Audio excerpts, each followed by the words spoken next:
Imaginez qu'on transforme un vieux fossé de drainage en béton, un truc ultra pollué, en un club de broderie ou de jeux de cartes.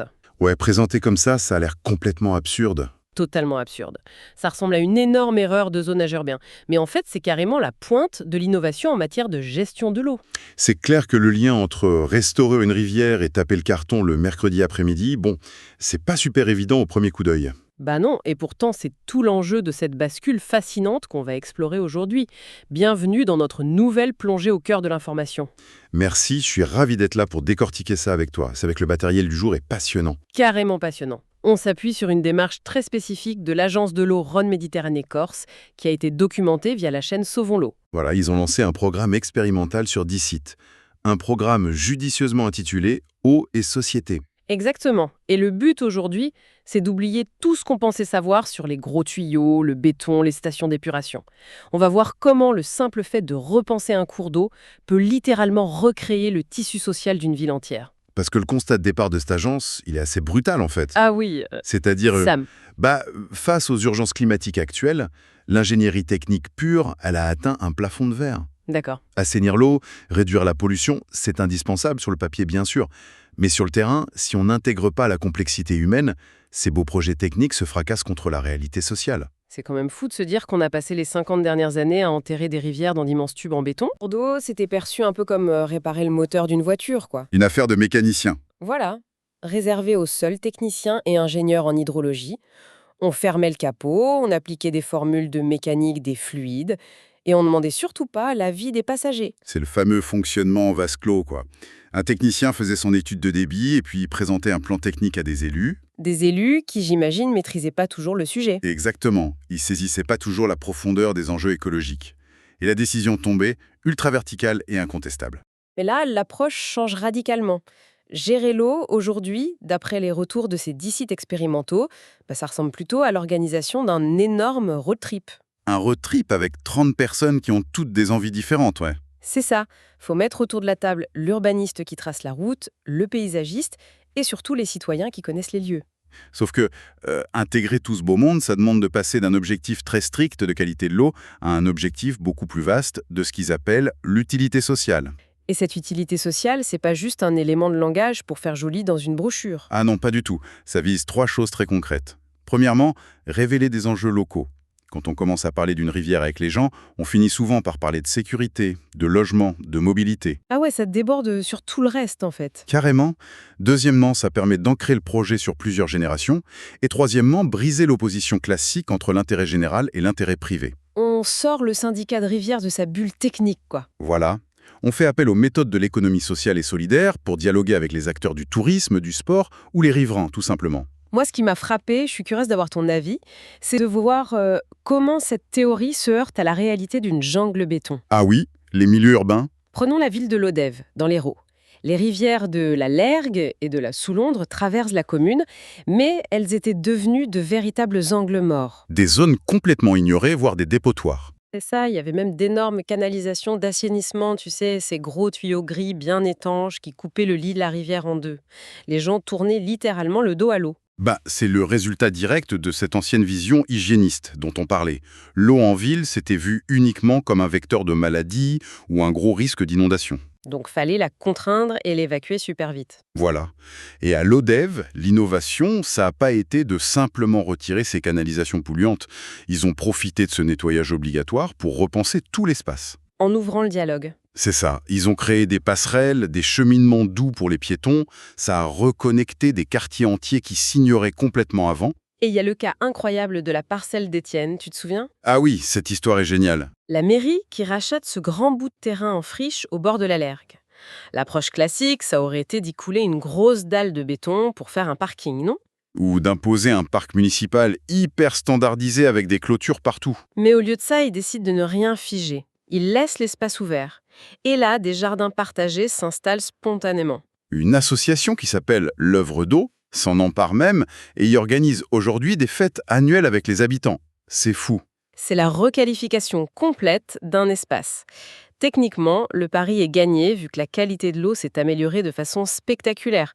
Il y a même le retour de certaines espèces de poissons. Et socialement parlant, on a transformé ce qui était un égout à ciel ouvert en un lieu de célébration. C'est une vraie victoire. Restons dans l'espace urbain une minute, mais à une échelle beaucoup plus massive. Je veux qu'on se penche sur le projet des Agalades à Marseille. Ah, les Agalades, un chantier titanesque. On parle de 17 hectares d'une ancienne gare de marchandises, le paysage industriel pur et dur, quoi. Des entrepôts, du bitume brûlant, du goudron partout. Et en dessous, totalement asphyxié, un ruisseau qui descend vers la mer. Emprisonnés dans des buses. Oui, ces immenses conduits souterrains. Absolument personne ne le voyait. Et tu sais, lors des premières réflexions pour réaménager cette zone, le plan des architectes restait très très sage. C'est-à-dire, L'idée, c'était bien de faire ressortir l'eau à la surface, de débuser le ruisseau, mais en le gardant dans un canal en béton très géométrique, très contrôlé. La réponse typique de l'ingénieur, quoi. Et c'est là que le processus d'utilité sociale entre en jeu et renverse complètement la table. Au lieu de valider ce canal bétonné, ils choisissent la renaturation complète. et pour y arriver, ils montent ce qu'ils appellent des redescentes citoyennes. J'adore ce terme. C'est un concept méthodologique super intéressant. Concrètement, on ne convoque pas les gens dans une salle de mairie austère avec un vieux diaporama. Ah non, mais des bottes. Exactement. On met des bottes, on prend des cartes et on arpente physiquement le lit du ruisseau oublié ou ce qu'il en reste, avec les habitants, les chefs d'entreprise locales et même la SNCF ou le port maritime. C'est ce qui crée un énorme choc de réalité. Il y a l'histoire de cette habitante de Marseille qui raconte pendant un atelier que ça faisait 30 ans qu'elle vivait dans le quartier sans même savoir qu'il y avait de l'eau sous ses pieds. 30 ans, c'est fou. Et en participant à ces ateliers de cartographie participative, elle dit en être tombée raide dingue. Et c'est comme ça qu'on voit des idées émerger qui semblent totalement folles au premier abord. Du genre? Des habitants ont carrément proposé de déconnecter toutes les gouttières du quartier. L'idée, c'était d'envoyer l'eau de pluie dans de grands réservoirs surélevés directement dans la rue, à la vue de tous. Mais techniquement, des réservoirs d'eau de rue, ça pose des soucis énormes, non? Genre les moustiques, l'hygiène publique, les normes de sécurité? Absolument. Mais en fait, c'est pas la viabilité immédiate de l'idée qui compte là-dedans. C'est le fait que l'atelier ait permis de déverrouiller l'imaginaire des citoyens. Ils subissent plus l'urbanisme, ils se l'approprient. Exactement. Bon d'accord, mais là, je vais faire l'avocat du diable un petit instant. Vas-y, je t'écoute. C'est très poétique tout ça, les balades en bottes, les idées créatives. Mais est-ce qu'on dérive pas vers du simple greenwashing urbain? C'est-à-dire, Un peu de décoration pour faire joli sur les brochures de la mairie, quoi. Si notre but ultime, c'est de préserver la ressource en eau qui s'épuise, est-ce qu'on perd pas un temps précieux à faire de la sociologie de comptoir? je vois très bien. Et c'est en fait l'argument numéro 1 des opposants à ces méthodes. Mais les résultats des sites pilotes prouvent l'inverse. Ah oui? Oui. Cette implication sociale, c'est le seul véritable moteur d'un cercle vertueux. Parce que si on se contente de réparer un tuyau en cachette, personne s'y intéresse. Et la pollution de prendra de plus belle. Exactement. Mais quand on remet la rivière au cœur du cadre de vie quotidien d'un citoyen, ce citoyen apprend naturellement à la surveiller. Il devient un acteur de sa préservation. Parce qu'on protège instinctivement ce qui nous est proche, au fond. Voilà. Et il y a une réalité physique implacable derrière tout ça aussi. Le phénomène des îlots de chaleur urbains. Surtout à Marseille en plein été. Une ancienne gare de marchandises goudronnée à Marseille, c'est une fournaise invivable. Renaturer le ruisseau des Agalades, c'est pas de la décoration. C'est créer un couloir de fraîcheur vital pour la santé publique. Je vends. Donc, si les citoyens réclament de l'eau en ville, c'est parce que l'urgence climatique rend ces espaces nécessaires à la survie pendant les canicules. L'outil social répond directement aux besoins climatiques. Ok, donc ramener la nature en ville, c'est facile de faire unanimité parce que les gens étouffent. Ils sont désespérés de voir un peu de vert. C'est ça. Mais ça m'amène à une autre situation, beaucoup plus complexe. Que se passe-t-il quand on sort de la ville? Ah, dans les zones ruraux? Ouais, ou les espaces naturels. Parce que là, la nature est déjà là, les gens ont des habitudes ancrées depuis des générations, et on se retrouve face à des utilisateurs qui se battent pour savoir à qui appartient la rivière. C'est le vrai crash test de cette méthode en fait. Gérer ce qu'on appelle les conflits d'usage sur un territoire naturel saturé de demandes contradictoires. Et le cas du Smiri-la-Vernaison illustre ça parfaitement. On parle d'un espace naturel sensible énorme, 740 hectares situé sur les bords du Rhône. C'est l'une des dernières ripisylves du fleuve. Et pour bien visualiser pour ceux qui nous écoutent, une ripisylve, c'est cette forêt très dense, presque sauvage, qui pousse les pieds dans l'eau directement sur les rives. C'est crucial pour stabiliser les berges et filtrer les polluants, non? Totalement crucial. Sauf que ce joyau écologique attire une foule immense. Ouais, j'imagine. T'as d'un côté la nécessité stricte de protéger la biodiversité, et de l'autre, une pression humaine constante. Des chasseurs, des pêcheurs, des associations naturalistes, des cyclistes qui veulent aller vite. Des promeneurs du dimanche avec leurs chiens, des joggeurs, bref, tout le monde. Et chacun estime être dans son bon droit, bien sûr. Du coup, pour éviter l'explosion, ils ont mis en place un comité d'usagers. Au lieu de pondre des arrêtés d'interdiction venus d'en haut, ils ont forcé tout ce beau monde à s'asseoir ensemble. Pour aménager les îles et les lônes du Rhône. Les lônes, c'est ces anciens bras morts du fleuve qui se remplissent ou se vident selon les crues. Et la façon dont ils ont négocié l'accès à ces espaces, c'est de l'orfèvrerie sociale. Le processus est fascinant parce qu'il impose le compromis immédiat. Par exemple, le groupe a accepté collectivement de sacrifier l'accès à une île spécifique. Totalement interdite aux humains pour laisser la faune tranquille. Voilà. Mais en échange, une autre île est aménagée avec de solides passerelles pour absorber la majorité du flux touristique. Mais moi, ma décision préférée de ce comité, c'est le compromis pour une troisième zone. Ils ont décidé de la rendre accessible à pied, mais uniquement quand le Rhône atteint son débit minimum. Ce qu'on appelle l'étiage, ouais. Et pourquoi? Parce que quand l'eau remonte, cette zone redevient un espace de frais, un endroit où les poissons viennent se reproduire. Et les promeneurs ont accepté de reculer quand le fleuve a besoin de respirer. Jamais un arrêté préfectoral n'aurait été aussi bien respecté s'il n'avait pas été décidé par les marcheurs eux-mêmes. C'est incroyable. On touche ici à un ressort psychologique majeur identifié par les sociologues, la nécessité de briser le prisme autocentré. Le prisme autocentré, c'est-à-dire le fait de regarder que son propre nombril. C'est arrivé dans l'espace public avec sa propre lorgnette d'usage en ignorant totalement l'existence des besoins des autres. Ah, je vois. Genre le riverain qui dit ce sont mes arbres, je veux couper mon bois et pas voir de touristes. Et à la même table, le randonneur qui rétorque « Cet espace appartient à tout le monde. Je veux m'y promener librement, mais j'exige que la mairie ramasse les branches et les crottes de chien. » Chacun perçoit la nature comme un service dû à son propre confort, quoi. C'est exactement ce qui s'est passé dans la commune d'Hamage en Haute-Saône. Ah oui, l'histoire du moulin. C'est l'exemple le plus parlant. En 2013, la mairie rachète un vieux moulin sur un cours d'eau. La loi est claire, pour restaurer la continuité écologique, il faut détruire le petit barrage attenant. Un arasement total. Techniquement, c'est une urgence. Un barrage, même petit, ça crée une retenue d'eau stagnante. L'été, cette eau chauffe, sous le soleil, perd son oxygène et dégrade tout l'écosystème. Et ça bloque les poissons et les sédiments. Voilà. L'ingénieur hydrologue regarde ça et dit « Bon, on casse tout, point final ».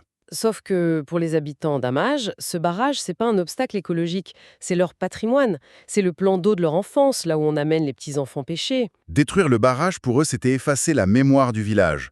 Le maire s'est retrouvé coincé entre l'agence de l'eau qui menaçait de couper les subventions et ses électeurs prêts à sortir les fourches. Et c'est en confrontant les visions autour d'une table que ce fameux prisme autocentré se fracture. En écoutant l'hydrologue expliquer l'asphyxie du cours d'eau et en écoutant les anciens raconter l'importance du lieu, les participants prennent conscience d'une complexité astronomique. Ils réalisent que l'espace public est un immense puzzle. Et ils ont fini par trouver une solution hybride géniale. Ouais, les habitants ont accepté de raser le barrage pour laisser la rivière couler. Mais en échange, ils ont obtenu un financement pour creuser un grand bassin artificiel, déconnecté de la rivière, juste devant le vieux moulin. L'ingénierie technique au service du compromis social. Le miroir d'eau est sauvé, mais la rivière est guérie. Et c'est là qu'on en revient à notre club de broderie de l'intro. Et oui, la boucle est bouclée. La concertation a tellement soudé les habitants autour de ce moulin rénové qu'il est devenu le cœur battant de la vallée. L'hiver, des dizaines de personnes s'y réunissent pour jouer aux cartes et broder. Partir d'un conflit sur la température de l'eau pour finir par régler l'isolement social des personnes âgées en milieu rural, c'est magique. C'est invraisemblable, oui. Ça valide la thèse de l'agence de l'eau. Une infrastructure technique, débattue collectivement, se transforme invariablement en infrastructure sociale. Bon, il faut quand même qu'on parle logistique, parce que je vois venir le gros problème. Dis-moi. Écouter tout le monde, organiser des balades en botte, des ateliers, négocier pendant des mois, c'est idyllique sur le papier. Mais pour une petite mairie, c'est une montagne insurmontable. Ça rallonge les délais de façon dingue. La démocratie participative exige un effort colossal, faut pas se mentir. Un élu interrogé compare ça à un escalier dans le noir. Un escalier dans le noir? Ouais, tu poses le pied sur la première marche de la concertation, mais t'as strictement aucune idée du nombre de marches qu'il faudra gravir avant de voir la fin du projet. Ça fait peur. Les ateliers peuvent tout remettre en cause à la dernière minute. Et honnêtement, c'est pas le boulot d'un ingénieur en hydrologie de faire le médiateur face à 50 riverains furieux. D'où l'émergence de nouveaux métiers dans ces projets. Faut des compétences spécifiques en médiation. Des sociologues, par exemple. Oui, chez les très gros aménageurs. Mais pour les plus petites structures, on fait appel à de l'ingénierie externe. Des cabinets spécialisés comme Contrechamp ou des associations expertes comme le CPIE, le Centre permanent d'initiative pour l'environnement. Leur boulot, c'est d'absorber la colère et de faire la traduction entre l'ingénieur et le citoyen. Exactement. Alors, je pose la question qui fâche. Payer des médiateurs, organiser des réunions sans fin, ça coûte de l'argent public. Est-ce qu'on a les moyens de payer des cabinets pour écouter des gens râler sur la coupe du bois pendant qu'un écosystème meurt au fur et à mesure? C'est une vraie question. Mais pour y répondre, faut introduire le concept de coût social. Le coût social? Oui, l'ingénierie de concertation coûte de l'argent au départ, c'est visible sur un budget. Mais il faut calculer le coût financier de l'absence de concertation. Que se passe-t-il quand on passe en force alors? Les frustrations s'accumulent, les habitants montent des associations, déposent des recours juridiques à répétition. Et le chantier est bloqué pendant 5 ou 10 ans. Sans parler du vandalisme sur les installations une fois construites. Donc les frais d'avocat et les réparations coûtent au final infiniment plus cher que les quelques dizaines de milliers d'euros pour un médiateur au début. Absolument. Le temps passé dans les ateliers citoyens doit être vu comme du temps masqué pendant la phase d'étude. Et parfois, ça permet même de faire des économies directes. Économiser de l'argent en rajoutant des réunions. Ça paraît contre-intuitif. Parce que souvent, les décideurs conçoivent des projets monumentaux en pensant que c'est ce que veulent les gens. Genre, ils vont vouloir un grand parking bétonné et un éclairage surpuissant. Et en dialoguant, ils réalisent que les gens s'en fichent. Voilà, la concertation permet souvent de réduire l'envergure du projet initial, d'éliminer des infrastructures inutiles et de faire chuter la facture. On apprend à faire moins, mais mieux. Ce qui ressort de tout ça, au final, c'est une remise en question profonde de notre rapport à l'environnement. L'eau n'est plus juste une équation mathématique à résoudre avec des pelleteuses. De l'Hérault à Marseille, en passant par le Rhône, l'eau prouve qu'elle est le ciment le plus puissant d'une communauté. Repenser le parcours d'une goutte d'eau, c'est repenser le contrat social d'un territoire. Et renoncer à la pureté technique pure au profit du compromis humain produit des écosystèmes bien plus résilients. Ça change complètement notre regard sur ce qui nous entoure. Et d'ailleurs, pour ceux qui nous écoutent, la prochaine fois que vous vous promenez près d'un pont, d'un espace vert ou d'un canal de quartier, Posez-vous la question de savoir comment il a été conçu. exactement, cette infrastructure a-t-elle été dessinée froidement par des ingénieurs pour gérer une crue, ou a-t-elle été âprement négociée et sculptée par les usagers eux-mêmes pour créer un espace de vie commun? L'endroit le plus triste et le plus goudronné de votre ville n'attend peut-être pas un nouveau plan d'urbanisme hors de prix. Il attend juste qu'on réunisse quelques citoyens capables de fracturer le béton pour révéler son potentiel social. Un mystère fascinant à garder en tête lors de votre prochaine balade. Merci d'avoir suivi cette plongée au cœur de l'information avec nous.